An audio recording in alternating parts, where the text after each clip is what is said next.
તો મિત્રો જોઈ શકો છો અમારું ઓર્ગેનિક રીતે તૈયાર થયેલું મશરૂમ મસ્ત એવી ફાર્મિંગ આવી ગઈ છે।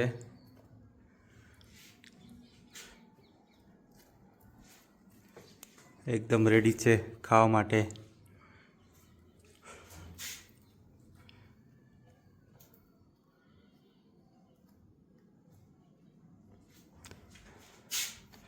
આ બીજા બેબી મશરૂમ પણ ફૂટે છે।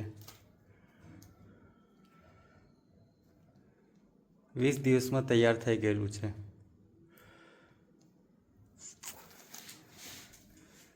જે પણ મિત્રોને મશરૂમ ખાવાની ઈચ્છા હોય તે મને જણાવજો।